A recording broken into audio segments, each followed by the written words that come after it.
My name's Hart. I'm from Toronto and I've been living in Montreal for the past 5 years. I grew up in a really creative family with musicians and actors and a lot of just creative people. I feel like that was definitely the starting point of my artistic journey. I love interdisciplinary art. I wanted to be able to do everything. I'm most inspired by things that I want in my life and things that I want to see. So being able to explore all of these different artistic backgrounds allows me to do that in so many different ways. I don't process my emotional work through my art, but the separate work that I'm doing emotionally and mentally is put into my work. Or it's the inspiration for other work that I do.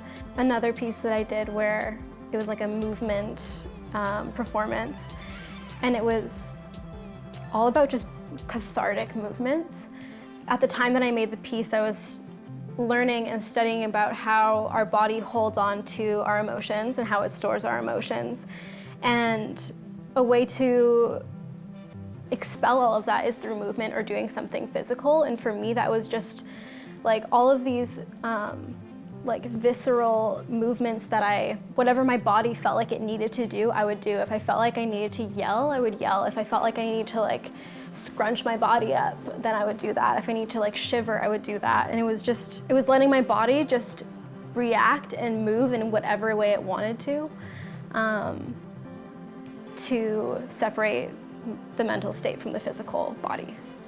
For a long time, I didn't know where my creative process started and ended. I found myself doing creative work that was just for me and that was just for pleasure.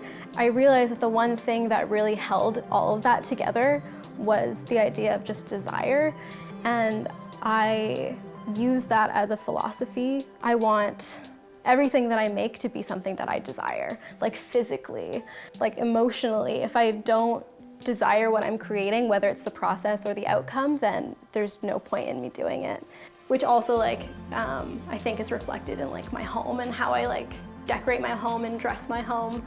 I would see these like images of beautiful like Renaissance style like homes with huge tapestries of like animals and people and wildlife, and I was like, I want that and I want to make that for myself, which is like why I made like this one. Or I can show you one of my like recent projects too. It's just over here.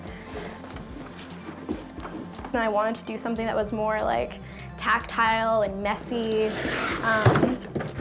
So I started working with more like clay, and I started making these candle holders. This one's probably my favorite, the like candelabra. I have a lot of projects that I feel so proud of and that were super emotional, or I have my hugging project where I photograph myself hugging myself every day. And also inviting friends and people to do it as well. And it was partially a part of my emotional and mental health journey, and using that as a way to create art and using different tools that I had for mental health in my art.